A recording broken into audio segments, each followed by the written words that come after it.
Assembly జరుగుతున్న సమయంలో మీరు అసెంబ్లీలో ఉండకుండా ఉండే ధైర్యం మీకు లేక ఇలా సాకులు వెతుక్కొని మీరు ఢిల్లీ వెళ్తామంటున్నారే అంటే అసెంబ్లీలో ఏ బిల్లు ప్రవేశపెట్టినా అది ప్రజలకు వ్యతిరేకమైన అది పాస్ అయిపోవాలనా? మీరు ఉన్నదే 11 మంది. కనీసం ఆ బిల్స్ మీద డిస్కషన్ మీకు అవసరం లేదా?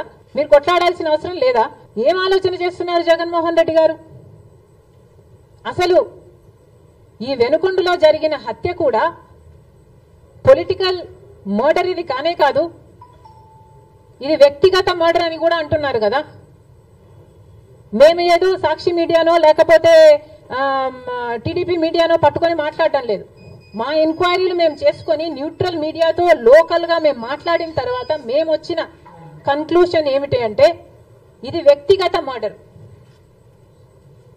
మొన్నటి వరకు కూడా హత్య చేసిన వాళ్ళు, హత్య గురైన వాళ్ళు ఇద్దరు వైసీపీతోనే ఉన్నారు. మరి అలాంటప్పుడు ఇది పొలిటికల్ మర్డర్ ఎలా అవుతుంది? ఈ పొలిటికల్ మర్డర్ అని మీరు చెప్పి మీరు ఢిల్లీకి వెళ్లి ధర్నా చేస్తున్నారా? దేనికి?